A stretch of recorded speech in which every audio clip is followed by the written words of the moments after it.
Welcome back, and thanks for joining us again. It's day 3 of Murex. We hope you have enjoyed day 1 and day 2, and we're pleased that you came back again for our final day and our last 4 talks.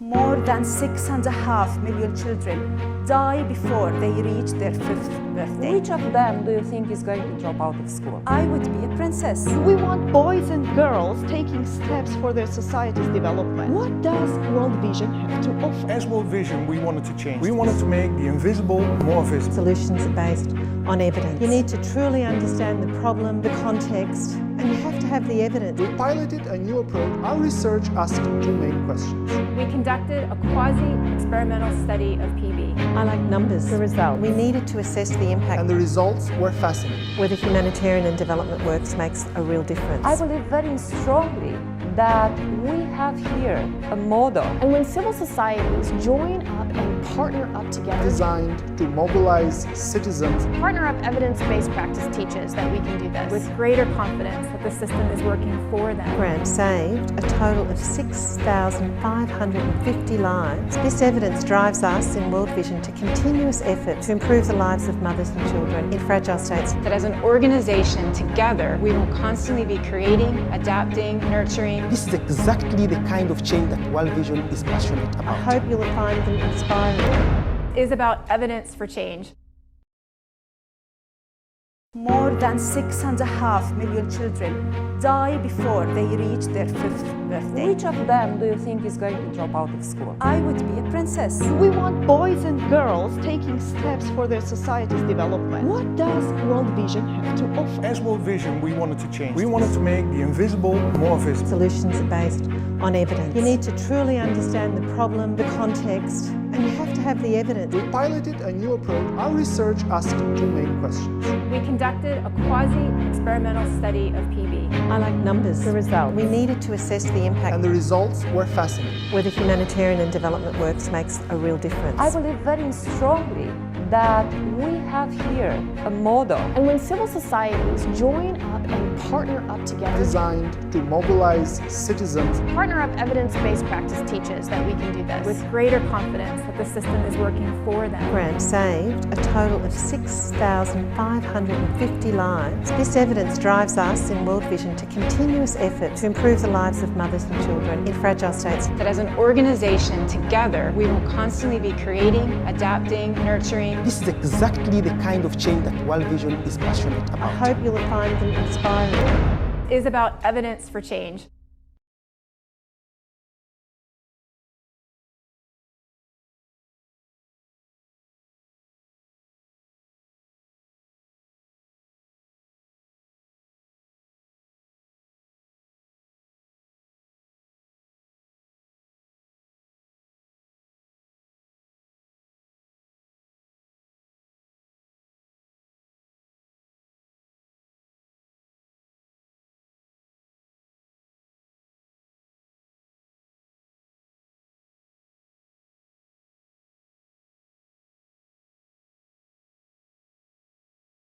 Welcome back, and thanks for joining us again.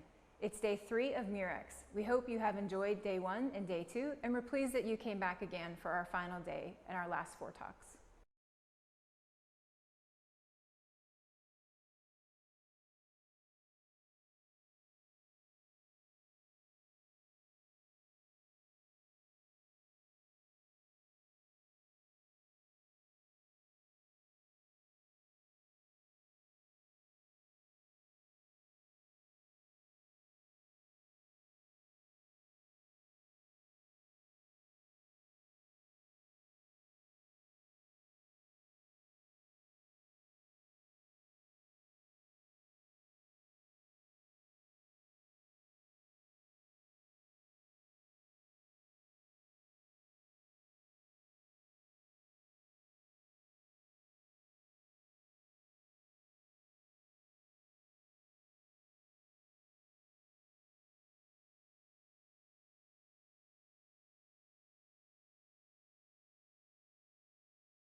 Welcome back, and thanks for joining us again. It's day 3 of Murex. We hope you have enjoyed day 1 and day 2, and we're pleased that you came back again for our final day and our last 4 talks.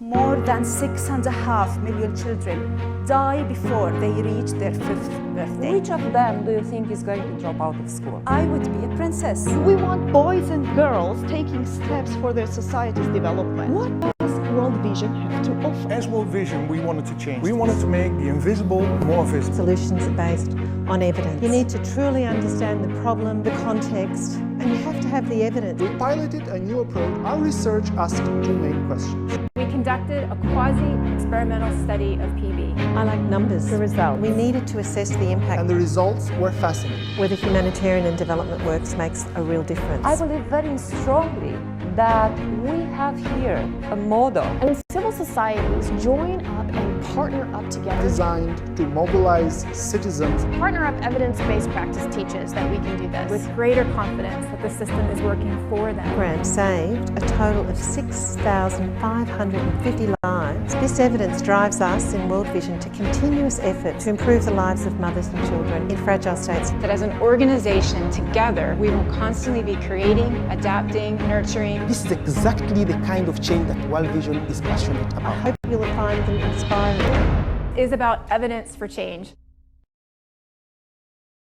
More than 6.5 million children die before they reach their 5th birthday. Which of them do you think is going to drop out of school? I would be a princess. We want boys and girls taking steps for their society's development. What does World Vision have to offer? As World Vision, we wanted to change. We wanted to make the invisible more visible. Solutions are based on evidence. You need to truly understand the problem, the context, and you have to have the evidence. We piloted a new approach. Our research asked two main questions. We conducted a quasi-experimental study of PB. I like numbers. The result. We needed to assess the impact. And the results were fascinating. Whether humanitarian and development works makes a real difference. I believe very strongly that we have here a model. And when civil societies join up and partner up together, Designed to mobilize citizens. partner up evidence-based practice teaches that we can do this. With greater confidence that the system is working for them. Grant saved a total of 6,550 lives. This evidence drives us in World Vision to continuous effort to improve the lives of mothers and children in fragile states. That as an organization, together, we will constantly be creating, adapting, nurturing. This is exactly the kind of change that World Vision is passionate I about. hope you'll find them inspiring.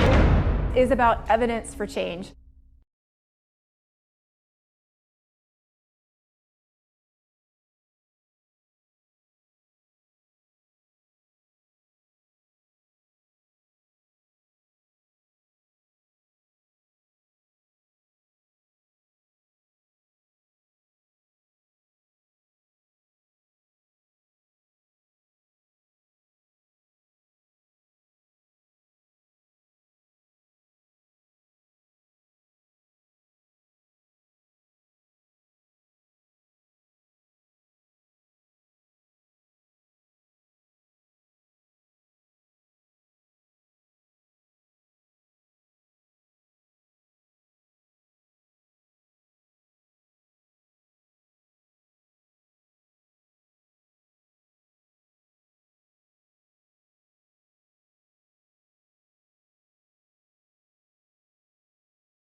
Welcome back, and thanks for joining us again. It's day 3 of Murex. We hope you have enjoyed day 1 and day 2, and we're pleased that you came back again for our final day and our last 4 talks.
Welcome back, and thanks for joining us again.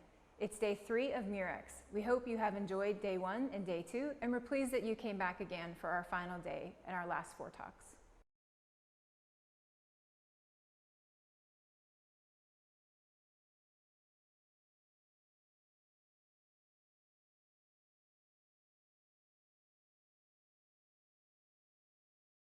More than 6.5 million children die before they reach their 5th birthday. Which of them do you think is going to drop out of school? I would be a princess. We want boys and girls taking steps for their society's development. What does World Vision have to offer? As World Vision, we wanted to change. We wanted to make the invisible more visible. Solutions are based on evidence. You need to truly understand the problem, the context, and you have to have the evidence. We piloted a new approach. Our research asked 2 main questions.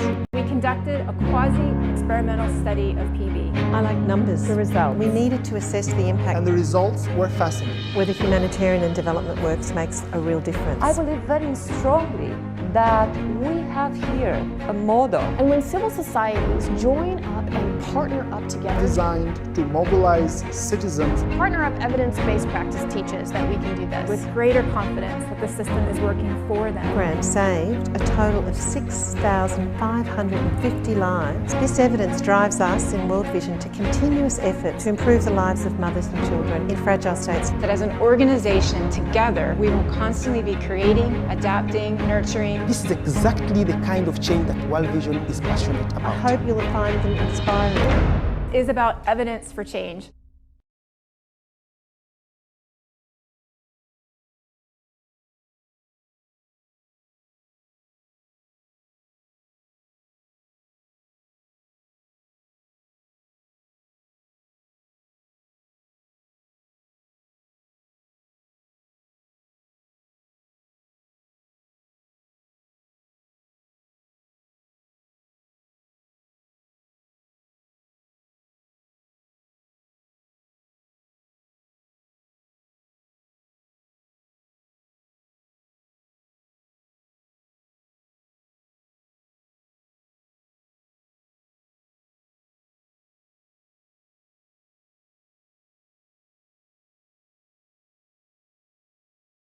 Welcome back, and thanks for joining us again. It's day 3 of Murex. We hope you have enjoyed day 1 and day 2, and we're pleased that you came back again for our final day and our last 4 talks.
Welcome back, and thanks for joining us again.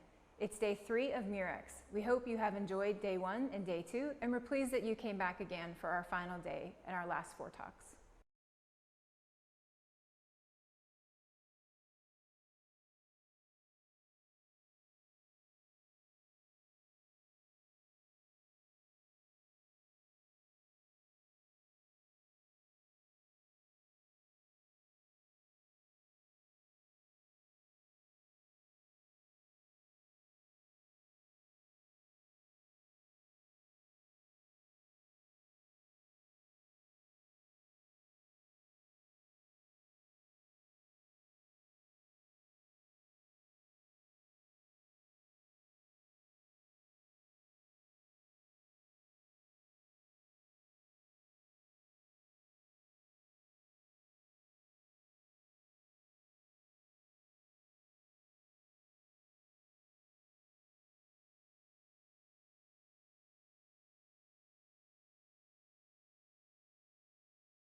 Welcome back, and thanks for joining us again.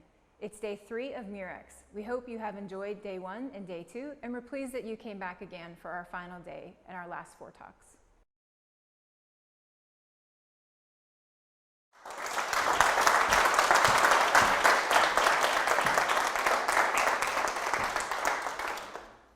Now, for those of you who know something about geography, I'm going to tell you about a country that I know well and love. And let's see if you can guess which country it is as I go along. And that's not going to be that easy because I know and love every country in this region. This country is naturally rich in silver, zinc, gold and copper in the south and petrol and gas in the north. It has uranium, lead, sulfur, coal, salt and precious jewels. But it's not Australia. And I can tell you it grows some of the most delicious fruit you could ever dream of tasting. Grapes, pomegranates, apricots, melons. But it's not France or Brazil or Argentina. One more food. It has fantastic pulao rice, and no meal would be complete without naan. But it's not India. And it has the wildest national game that you've ever heard of. It involves riding horses and throwing around a dead goat. And if you haven't got it yet, it's one of the toughest places in the world for the last 40 years to be a woman or a child. It's Afghanistan. And that's what we're going to be talking about today. After almost 40 years of continuous war, local capacity and infrastructure are low and insecurity is high. I guess probably 80% of Afghans have known nothing in their life except conflict. Health and education systems are very limited, and in remote rural communities, they're non-existent. In my experience of 25 years of working in Afghanistan, I know it is a beautiful country with mostly generous people, but it's also a hugely challenging place to live, and it's a hugely challenging place for World Vision and organisations like ours to make a difference. To paint the picture a little bit more clearly, just consider that during the time I've been working there, almost half of the deaths of women aged between 15 and 49 are as a result of pregnancy and childbirth. An Afghan woman faces a 1 in 11 lifetime chances of dying during pregnancy or childbirth. That's one of the highest rates in the world. And one of the most common causes of death is postpartum bleeding. Without the right training, the traditional midwives in the villages don't know anything that they can do to stop that bleeding except for making the young mother comfortable while she bleeds to death. It's devastating. And up until recently, 1 in every 4 children born did not survive to see their 5th birthday. And there's lots of reasons for that. Vaccinating against illnesses isn't common. Only 18% of children between 12 and 23 months are fully vaccinated. And before the age of 1, 25% of all children have no vaccinations at all. Diarrhoea, which can kill or leave a child severely malnourished, is present in 23% of children. And only slightly over half of those are treated with oral rehydration salts or fluids. Another killer in kids is pneumonia. And in Afghanistan, 19% of the child population is in the grip of pneumonia. Nearly a third of those with the disease don't get any proper care, and a third don't receive antibiotic treatments. These two illnesses are major causes of death for children in Afghanistan. I know it's hard to listen to these stories, but sorry, there's more. Almost every second child under 5 is malnourished, which makes them vulnerable to more serious illnesses. These issues, together with low rates of literacy amongst women and girls, between 5 to 10%, high levels of domestic violence, abuse, psychological problems such as depression, anxiety, post-traumatic stress syndrome, are all predicting factors and determinants for poor maternal and child health outcomes. A perfect storm, you'd agree.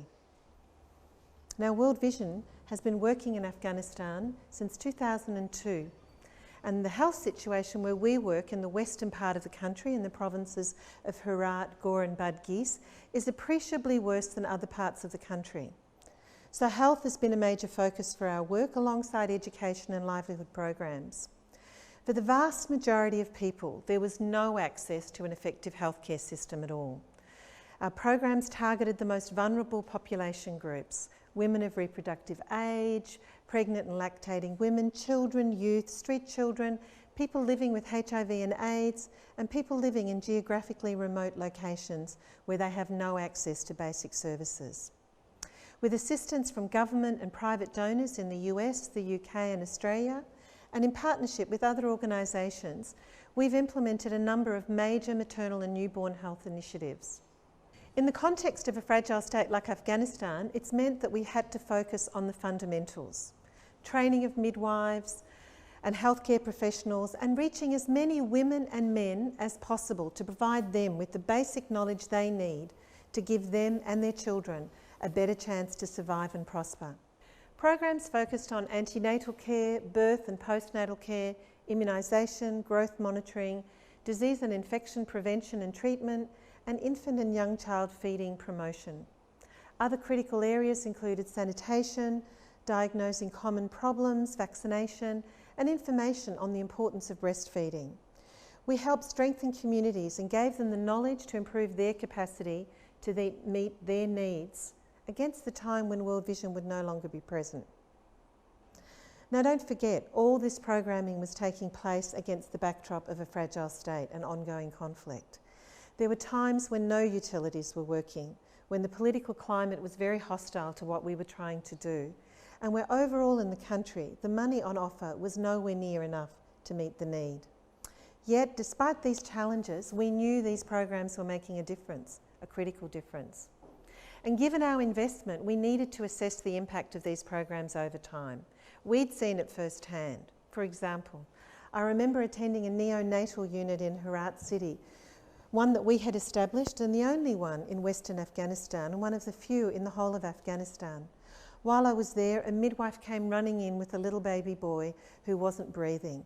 We all held our own breath as we watched the team frantically work, and thanks to their training and the equipment, they saved this little one's life. Without this, his mother would again have mourned, as she had the 8 siblings before him. We knew that there were countless other babies and mothers like this one saved, but we wanted to have the tangible evidence to know for sure what difference our programs have made. This is important for our ongoing reflection as professionals, and it's also important as World Vision continues to enhance its health programming in fragile states. And you don't really know there's been a change, and you certainly don't know how much of a change there's been until you can measure it. So, we asked the Aga Khan University to conduct a meta-analysis of 10 World Vision health programs that were implemented between 2007 and 2015. We wanted them to research and evaluate any impact that we had had and the sustainability of the programs that we'd been running. These projects had benefited almost 250,000 mothers and children. From a perspective of sustainability, they found, against a scale assessing long-term sustainability, that 3 of these projects had a high probability of sustainability. 6 had a partial probability, and 1 had a low probability of sustainability. And there's a lot of learning for us in that. Although the quality of evidence-building processes did not always meet our initial high standards, given the difficult and complex implementation setting, the evidence shows that women's maternal and child health and nutrition programs led to improvements such as contraceptive use increased by 322%, antenatal care by 36%, skilled birth attendance by 37%, early initiation of breastfeeding by 37 to 59%, and a 50% increase in tetanus toxoid vaccinations. That evidence we know is critical to improving maternal and child health outcomes, but we wanted even more evidence. So we worked with a consultant to give us an extra metric, to tell us how many lives may have been saved by our work. Using a test called LIST, the Lives Saved test, it is possible to model, based on World Health Organization data, whether an intervention could have had this most dramatic and important of effects. So, where program data allowed, the consultant calculated what change had come and whether we could reasonably claim that there were mothers and children alive today that would not have survived without our intervention. And if so, what were the interventions that led to this life-saving outcome?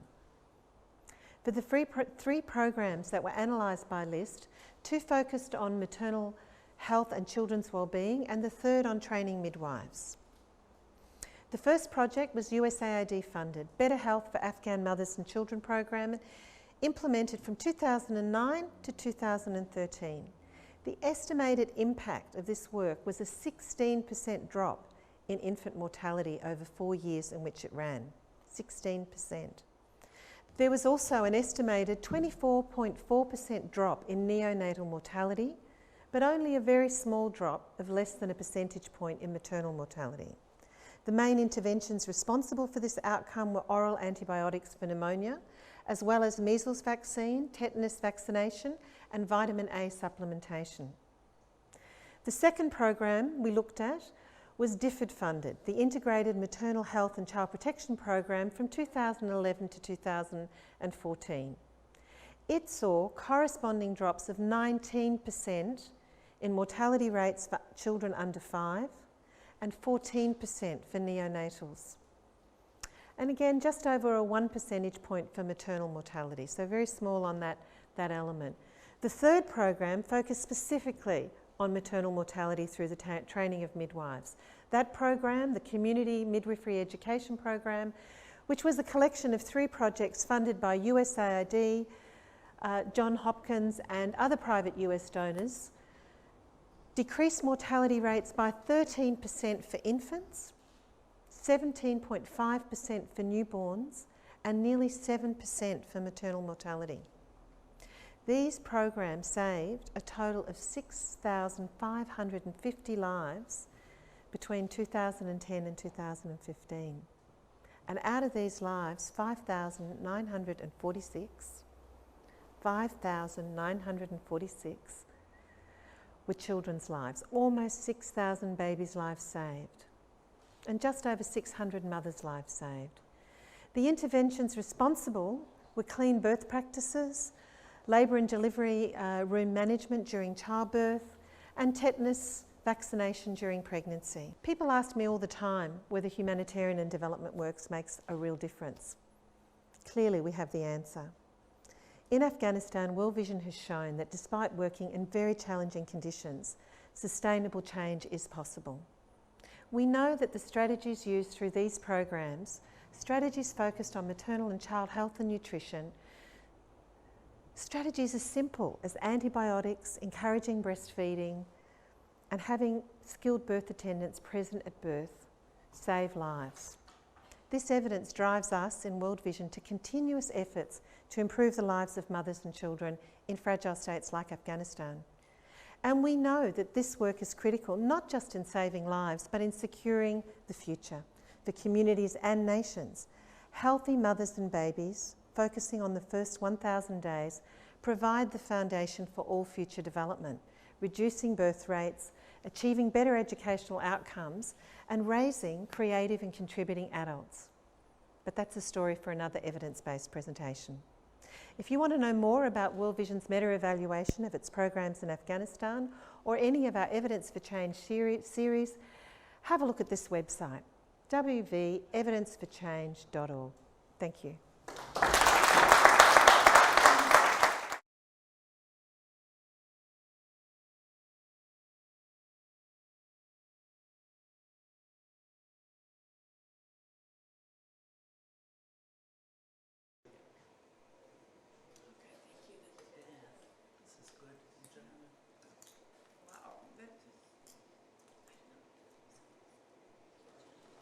Bub, will you stop that? Sorry. Thank you. Okay.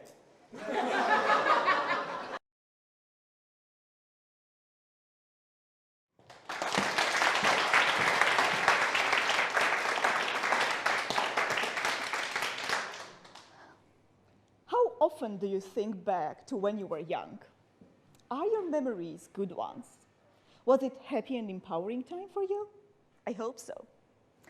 In future, when the current generation of young boys and girls look back on their teenage years, will they also have happy memories? To be honest, I don't really think so.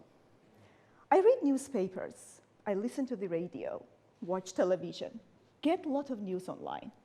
I suspect we all do. I also work with young people a lot, and it strikes me that there is something strange going on.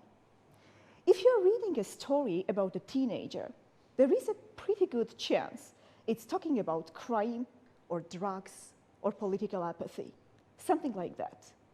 In fact, did you know that for young males, the best chance for getting positive coverage in the news is if they die? Then they become role models, best students, beloved sons. My problem with this is that it's far from my own experience, and I'm sure yours too. If you are blessed to have an opportunity to work with or for our youth. But this is not just a problem of the media. Culturally, many societies don't deal well with the time that remarks the transition of a person from childhood to adulthood. Oftentimes, our societies, regardless of the level of their development, consistently consider young people to be less important than adults. Young people are often not taken seriously. They are not regularly included in the decision-making process for areas that directly impact their lives or the broader lives of the communities. Such treatment of youth is called adultism. Adults' behaviors and attitudes based on the belief that adults are better than young people and thus are entitled to act on their behalf without agreement. It makes youth feel worthless and powerless, and it diminishes their ability to function well for their own well-being as well as for the well-being of others. Vulnerable boys and girls are further marginalized from the public realm by rising poverty and inequality, increased isolation, and decreasing support from their communities, schools, and their families. And that limits opportunities and power to influence the world around them. But if you're still wondering why this is a big problem requiring our attention and unification of our forces or efforts to address it, this is what I'm going to tell you. Lack of active engagement in the decision-making processes often reflected in youth's poor performance at schools, practicing unhealthy behavior like drinking or smoking, or even willingness to leave their countries and search for development opportunities outside. I visited lots of communities, and I used to hear from youth how they feel excluded and marginalized. It was common for them to say that the exclusion made them feel they need to leave the country, as they did not have a sense of belonging within their communities. It was their attempt to escape from disempowering present, often to an unknown future. Governments around the world are growing increasingly concerned about the instability that might come from disillusioned and disenfranchised youth, particularly young men. Societies where young boys and girls cannot find their place and purpose become very fragile and malfunctioning. Youth as a primary force driving positive change no longer believe that they can make a difference. Well, I'm not trying to say that poor youth representation leads directly to the instability, but a correlation can be seen between the fragility of societies and the maltreatment of youth. A lot of languages have a saying that goes something like, boys and girls should be seen and not heard, or boys and girls should know their place. Well, I don't really have a problem with the second statement. Young people should know their place, and it should be right at the heart of their societies. The EU underlines low level of participation and representation of young people in the democratic process as one of the key contemporary challenges. Full youth participation in democratic and developmental processes and youth playing an active role in peace building and civil society is one of the primary objectives of the USAID. So, what does World Vision have to offer? We believe that for a society to be successful and developing, it should have young people who are active and empowered citizens of their communities. In country after country, we are working with youth who are busy making their communities better places, busy transforming adult-youth relationships into trustworthy and reliable partnerships. One of World Vision's models for this to happen is called Why Empower? It is evidence-based, and today I will outline for you how it is empowering youth to have confidence to be the future citizens that we all need them to be.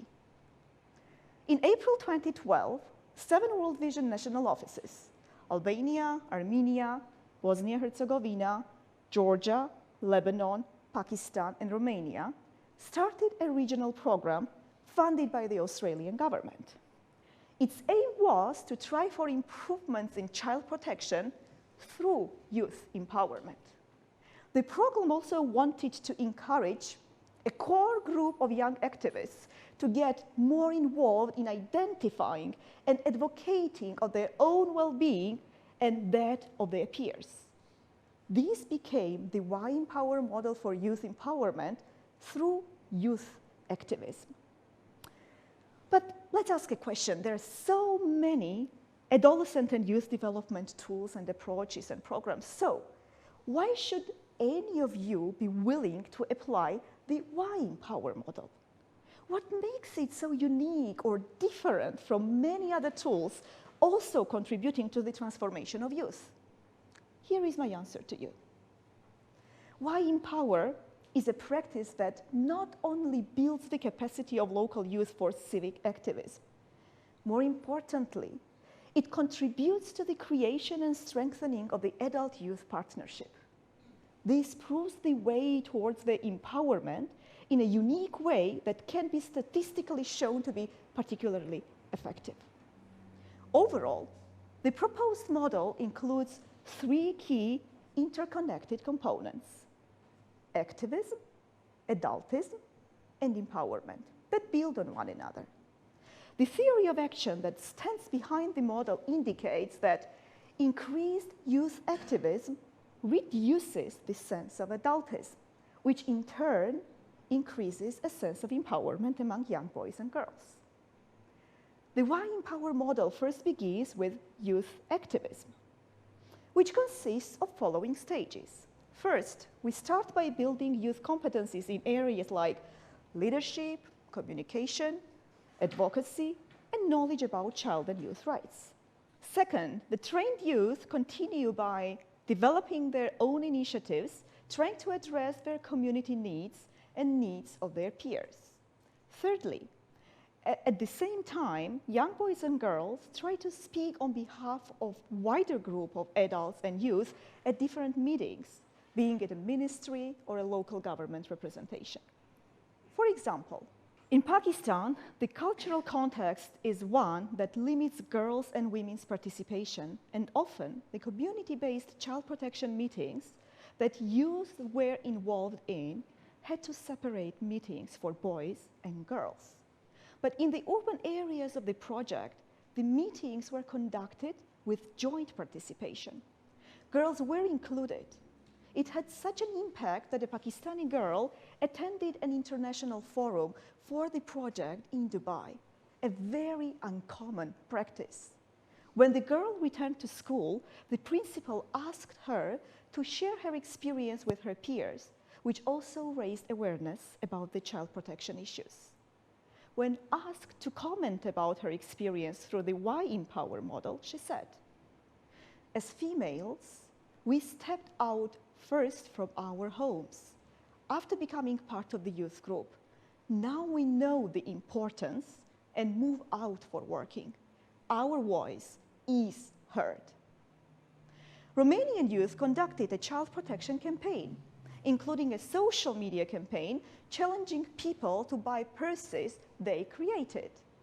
It quickly raised $415 for this vulnerable community in less than 3 weeks. Youth in Armenia had a healthy lifestyle campaign. Lebanese youth even wrote to Queen Rania in Jordan, and they received a letter back giving them her support and highlighting the importance of their engagement in public life. During the project, more than 3,300 children and youth were engaged in different youth initiatives, reaching almost 35,000 community members in partnership with 84 formal and non-formal partners. The second component of the model focuses on the issue of adultism. Under the Y Empower model, changes in the sense of adultism among young boys and girls is an interim consequence of youth activism. In other words, after the rounds of youth activism initiatives, adults start acknowledging and appreciating youth efforts. Despite the initial skepticism, adults start seeing the positive results of youth work. Gradually, they become more open to partner with young boys and girls and become more willing to engage them in the decision-making process. A sense of empowerment is the final end result. It brings a new stage in the lives of young boys and girls. When youth feel and see that their voices are heard and their actions make a difference in people's lives, adults believe in them more and they are empowered to further pursue this transformation for the well-being of children, their fellow youth, and communities. Their empowerment led to some youth even having opportunities to raise their voices at various international fora. Youth, through this initiative, spoke to World Vision leadership at our Triennial Council to influence our own leadership and decisions. They also spoke at EU fora. Erisinia, a 17-year-old girl from Albania, spoke at the EU General Assembly. Once a timid teen, she became a spokesperson for her community and for youth. When discussing the experience, she said, "We do have many problems in Albania, but we should not surrender. We are free and we can organize beautiful things. I know Albania has lots of problems, but nothing can improve by just waiting. I will do my portion." These are great stories, but you might also wonder how I know what I claim that I know. How we can say this with the confidence? World Vision conducted a quasi-experimental study of the Y Empower model. It demonstrated that youth engaged in the model were far more active in all three areas of activism, which are capacity building, youth initiatives, and peer representation, then youth not exposed to the model, but living in the same communities. And the results were statistically significant. In other words, it is not a random chance. We know academically that these three variables are related and do lead to youth sense of empowerment. Furthermore, around 90% of the Y Empower youth believe that they have skills and competencies to advocate for community changes. Over 80% of them reported the transformation of adults' perception of youth, emphasizing the increase of appreciation of youth ideas and youth opinions. 94% of young boys and girls taking part said they would continue their civic activism even after the finish of the program. For example, 30 youth in Romania started a youth network, which within a year grew to 150 youth and 14 adults, and continued to increase. In 2 countries, the core youth groups actively participating in the Y Empower model created their own NGOs to continue their contribution to the community transformation for the well-being of their peers and other community members. I am sure we all agree that youth are the future of any society. Investment in youth is an investment in the future of a state. Application of the Y Empower model at a wider scale will contribute to the transformation of more youth into positive change agents, as well as more adults into trustworthy and reliable partners of empowered boys and girls. Do we want youngsters with a strong sense of hope for future? Do we want boys and girls taking steps for their society's development? Do we want the decision-making process being enriched by youth engagement? Do we want adults and youth working together on positive change-making? If your answer is yes, then the Y Empower model is a proven way forward. Well, if any of you would like to know more about Y Empower or any other evidence for change work that World Vision is doing, then there is a website, www.evidenceforchange.org. Thank you.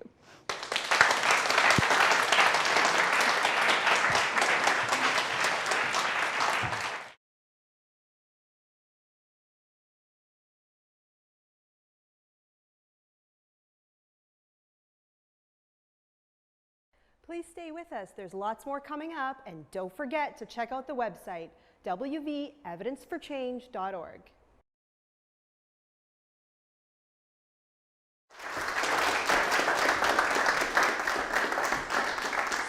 So as some of you know, I trained as a lawyer in my previous life being before World Vision.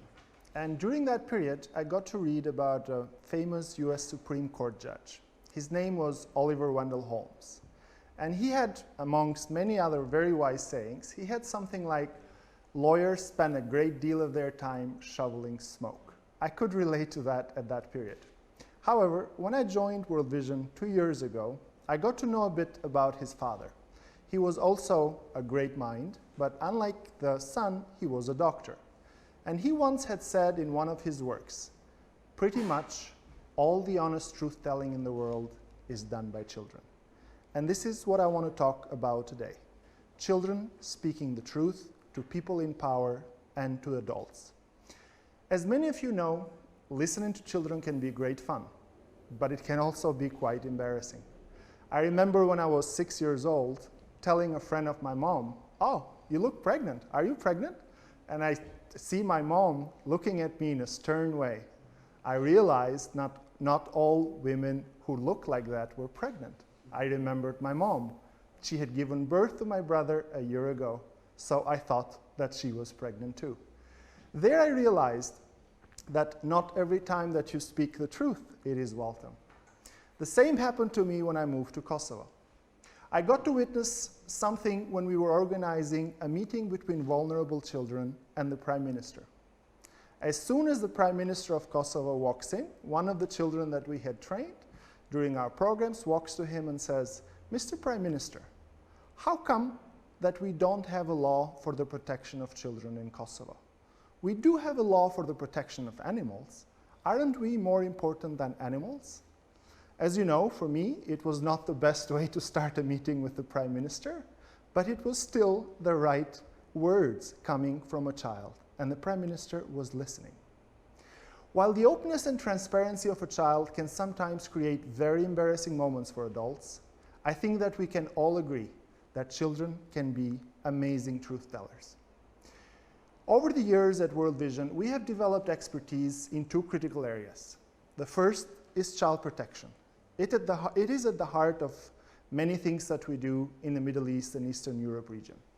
The other is citizens' voice and action. We otherwise call it CVA. It means it's a tool that is designed to mobilize citizens across our areas of operation to get their government to improve the delivery of services. It is primarily used in areas like health and education. And as I said, it's widely used across the world in World Vision programming.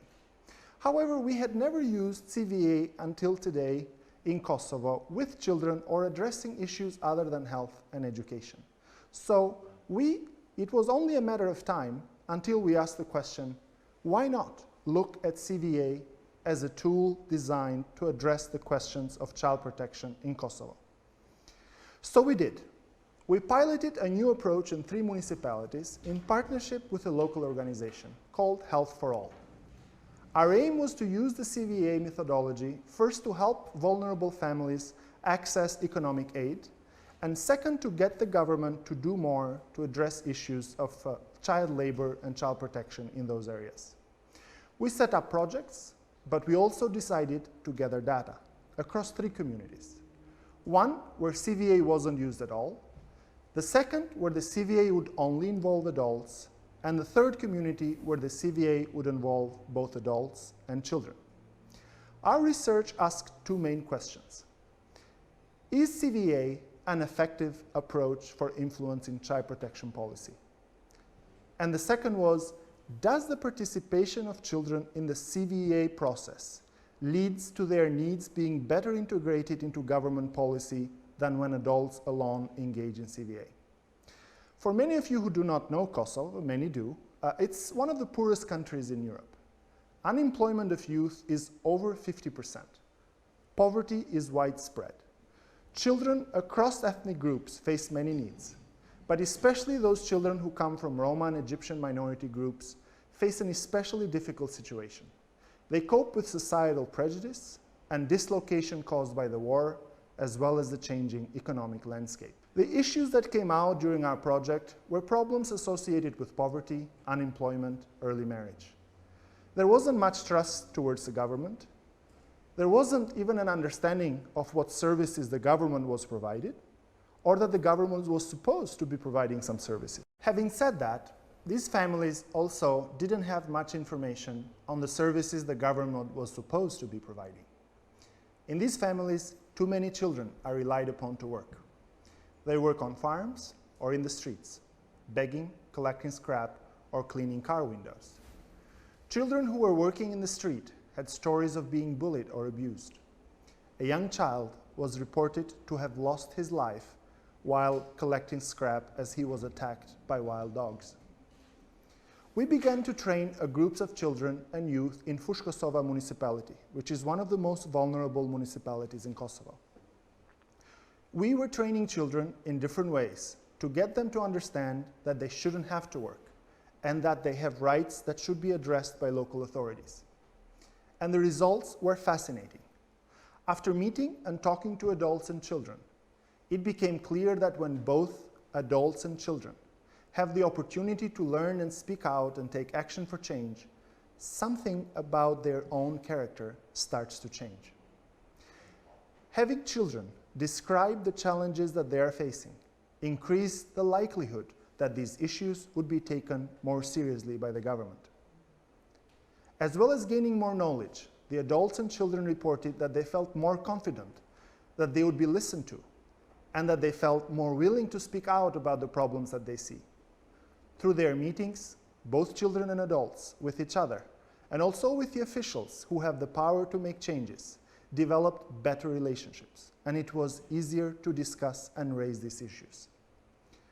What was particularly interesting for World Vision in programming work was that we found that when children get involved in the CVA, the adults become more willing to get involved in activities that help protect children.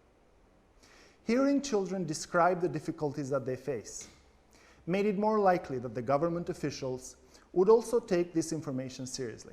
So remember the first two questions that were the subject of this research. Is CVA an effective approach for influencing child protection policy and implementation? The research found the answer to be yes. CVA can be applied to child protection, and more than that, it can be a powerful tool for social change. The experience of joining together on child protection issues in Kosovo brought together ethnic groups of both adults and children from different ethnic communities. And from those who do know Kosovo, this is a big deal, bringing communities together across ethnic divisions. For the second question, does the participation of children in CVA lead to their needs being better integrated into government policy than when only adults participate? From the children's perspective, they reported feeling more capable of discussing issues with stakeholders and being more active on child protection issues. Greater levels of confidence, self-esteem and empowerment amongst the children were also noted by parents, teachers, and adults in their communities. A test was developed to measure children's capacity, where possible scores ranged from 0, no capacity at all, to 100, maximum possible capacity. In the community without any CVA taking place, children's capacity was noted to have increased from 17 to 47. Children's capacity in the adults-only CVA community, however, actually decreased from 33 to only 9. And we know this because they saw their friends in the next community being involved and felt more disempowered that they weren't. The children in the CVA community with both adults and children, however, not only increased, but moved from 14 to over 87. From the adult perspective, all three communities in the project experienced an increase in willingness, capacity, and actions related to citizen action for child protection. The overall scores regarding willingness, however, were highest for adults who were part of the CVA process that included children, 188 versus 77 and 75 respectively. The other interesting finding, but maybe not surprising, was that the interests of children were different to those of the adults. Children tended to be more interested in child protection issues such as child rights law, while the adults were much more focused on economic aid issues. What mattered to them and what mattered to adults was different. But in the communities where children were included in the CVA process, adults were more interested in the child protection issues such as the child rights law. Having boys and girls describe the challenges that they face increased the likelihood that these issues would be taken more seriously by government officials. In Kosovo, the advocacy of the groups resulted in changes to a draft law that at the time of research was pending approval, and now that law has been approved. In the future, if we give these types of projects more time, they would inevitably result in policy or legal changes, and the longer time scale would enable the networks to become embedded in the communities and therefore sustainable. There were also some unintended but positive consequences of the CVA approach. How children are treated in public spaces and events also seemed to be improved in those villages where World Vision was implementing the CVA process with children. In the past, CVA projects have only been used to help people to speak about health and education services.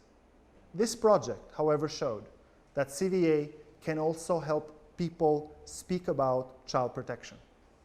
There is something profound in doing a citizen's voice and action process and including children in it. For me, it brings closer the kind of communities that we want to have, where young and old have their say and develop respect for each other in doing so. But most importantly, we see that by being involved and being allowed to be involved, our young people can also end up being protected and cared for. And that has always been the goal. If you want to know more about Citizens' Voice and Action with Children for Child Protection, or any of the other evidence for change work that World Vision is doing, there is a website, wvevidenceforchange.org.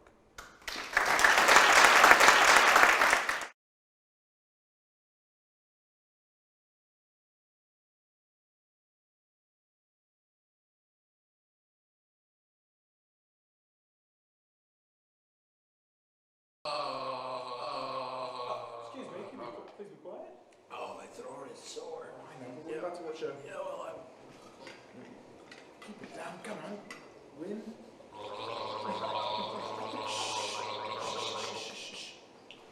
Sorry. Stop. Sorry. Oh, excuse me.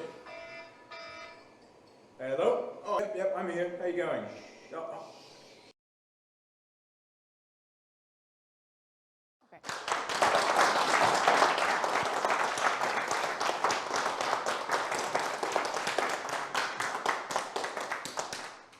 Thank you. That was a very nice round of applause. So, the last time somebody measured my height, I was 13 years old. I remember it vividly because I was very worried.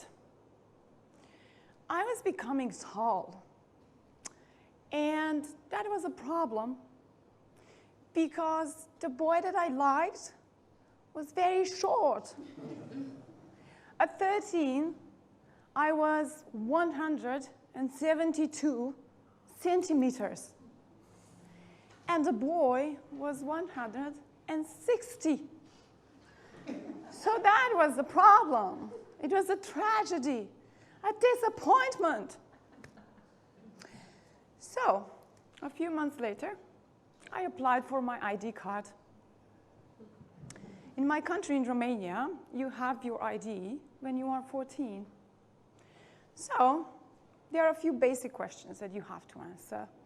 Like, for instance, I remember the color of my eyes. Green, I said immediately. My height. I paused, and victoriously I said, 174. 174. Nobody had measured me again. But I had assumed that in the few months I gained 2 more centimeters. And also, 74 was much better reason for a breakup.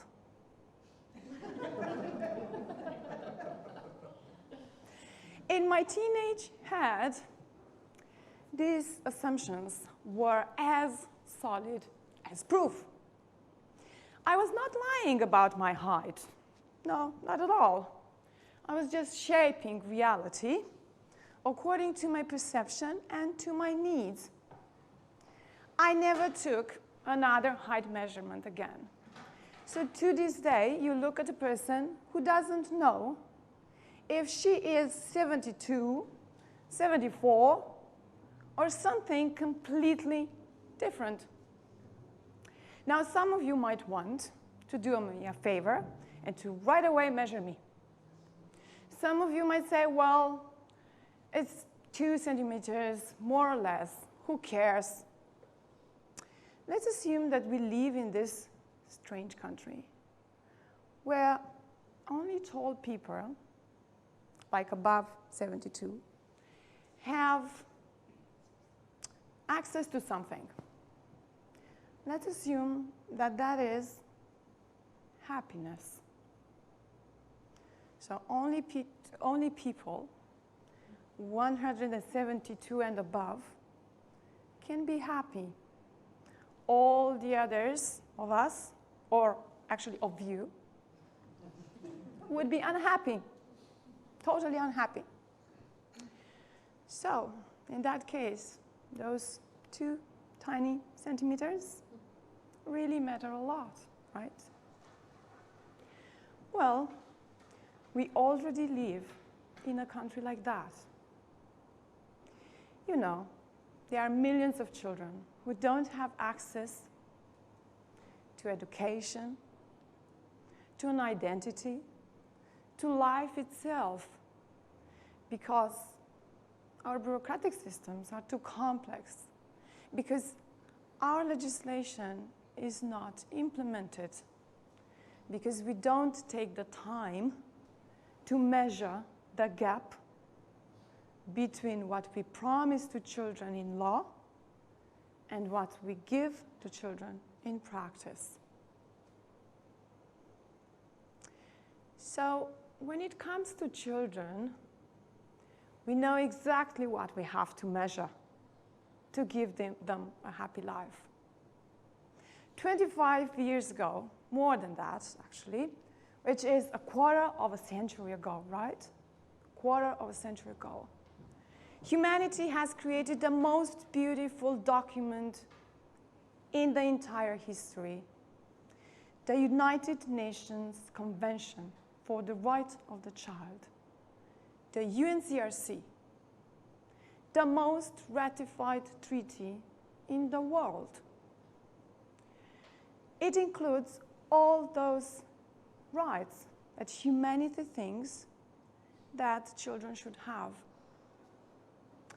So what happens when you don't judge yourself by the universal standard, by the UNCRC?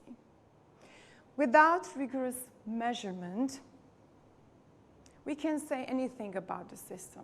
We can pretend that the system works wonderfully. There are myths about the child protection systems in our countries. And these myths have very high costs: the lives of boys and girls. So this is why 4 years ago, approximately, World Vision and Child Pact, the Regional Coalition for Child Protection, and all Child Pact members decided to start measuring the child protection systems according to a set of common standards. Standards that would be the same across the globe in all the countries. But where to find those standards? We went back to the UNCRC, which is the most ratified treaty in the world. So, UNCRC is such a long document. There are 54 articles. So we took 13 out of them, the ones that speak about child protection. We spent almost 2 years with the UNCRC implementation handbook. And thousands of work hours later, we came out with 626 indicators. And we call that the Child Protection Index. The next step was to apply those indicators to individual countries to show how they meet the UNCRC requirements. That was a very big task. But do you know how to eat an elephant? Well, it's bite, bite, bite. So, to make sure that the elephant aphorism applies to us, we first piloted the child protection system to see if we can really do it one bite at a time. And to be really, really sure about our ability to do that, we piloted in 9 different countries. 9 bites, 9 different countries across Eastern Europe. And here is what we learned. 4 things I will share. First of all, compiling the Child Protection Index was much easier than we expected.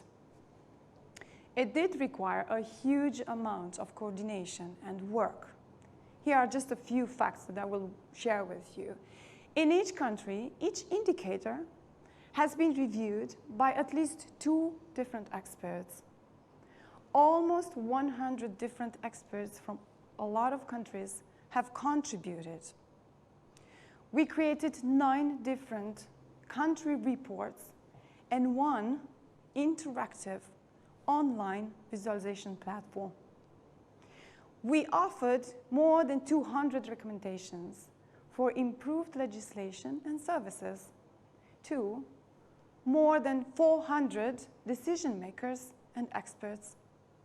But in the end, that was easy to do because we joined forces, we shared the burden.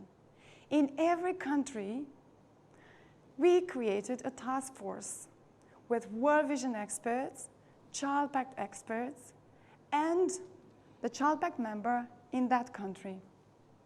So this level of partnership was one of the main keys for success. I cannot emphasize enough how important this partnership approach was for the index, strategically and intellectually. The second lesson is related to something we didn't expect. We didn't expect the index to be a myth buster. Some countries realized that their record is much better than they actually had expected. So that was cause for joy. Some other countries feared their record was much worse. So that was cause for discussing the methodology, which was excellent, and it was a gift for us because we had the chance to improve the methodology to a level that makes us very confident now that we have an even better instrument for the next edition of the research. Thirdly, we learned a lesson about simplicity. Some countries realized that it would be very easy to improve their score if they took some simple measures. Sometimes we are in a bad situation just because we do not know how simple it would be to do better. A fourth lesson is about comparison and motivation. Some countries loved to be compared to other countries. Of course, these were usually the top, the countries on the top of the list. Some others didn't like it very much. But for all the experts, this was an amazing learning opportunity because they all had aha moments like, so if country X could make it, why can't we make it? Or, how did they do that, actually? Let's go and ask there. There is expertise in our own region. Fantastic. To give you just a glimpse of the results of the index, let's look at a country graph. I took Albania here, but you can go online and look at all the other 8 countries. So here is information about law and policy. So Albania scores 67 out of a possible 100 according to the UNCRC standard. Okay, so this color here. There's a gap, meaning that Albania's child protection legislation is only moderately aligned with the UNCRC, right? This is the conclusion that we can draw from here. Okay, this is not that bad. Look at services, the yellow here. Services scores 31 out of a possible 100. That is bad. But let's for a second forget about the UNCRC standard, right? Let's just compare Albanian standard, meaning Albanian legislation, with the services. There's a big gap. So even compared to themselves, this is a very big gap. And you can immediately see why the gap when you think about capacity, right? Capacity says something about the investment that a country makes in human resources and infrastructure. Capacity here is 24 out of 100. Let's look at accountability here. Accountability says something about the quality of the services. So, quality of services is 49 out of 100 possible. So, in this country, not only the services are very few, but their quality is also questionable. So, we have all this information. How does it help us improve children's lives? Well, it will not. The truth is that information alone is going to be useless. Only people in power who have this information and decide to do something with it will actually make some changes. And this is why, to us, for World Vision and Child Pact United, this is an advocacy tool before anything else. It is a bit early to claim tangible results for children's lives after just piloting. But we know two things. Firstly, when we launched the Child Protection Index in places like Bucharest, Tirana, Sarajevo, Yerevan, even in Brussels, we did a nice launch in Brussels, there was huge media and expert interest. More importantly, decision makers in all 9 countries listened. And now we have a new generation of child protection legislation, national strategies, and action plans that are being not only approved, that's easy, but also implemented. Second, we have enough evidence to be able to predict that. If we can locate the dysfunctional areas in the child protection systems, and if the decision makers will decide to address those dysfunctionalities, then fewer children will be invisible for the child protection systems. I am very proud of the index and of the team who made it possible. Just very few people here. The 100 is with us. And I think that the index will spread across the globe. I believe that this is going to be a global instrument because it is a very simple idea that not only provides evidence that leads to action, but it brings people together to implement the most beautiful treaty that humanity has ever created. What can be more inspiring than that? Thank you very much for your attention. I leave you with the promise that if I will ever measure my height again, or any other thing in the world, I am going to do it against reality. As the Child Protection Index is measuring.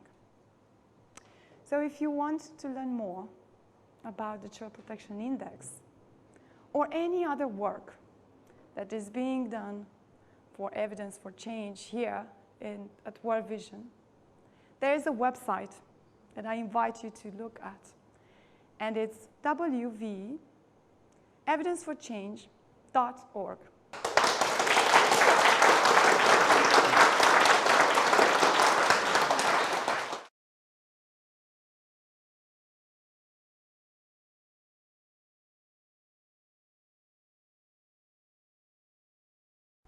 That's a wrap for Mirex. We hope you have enjoyed watching these videos and hearing these talks as much as we have enjoyed producing them for you. Please know that all these talks are available to you through YouTube as well as through the website that we've been sharing with you, wvevidenceforchange.org. We encourage you to share them with your donors, with your colleagues, to watch them again. And even more so, when you visit the website, please find all the Evidence for Change resources. There's a plethora of materials available to you. There's materials for your grant writers, for your communicators, to be used in social media, to be used in your project designs, to be used by field staff. It's great work that the field has worked hard to produce, and we hope that everyone in the partnership can make use of it. And again, thank you so much for giving us your time, and we very much appreciate our partnership with you. Bye-bye.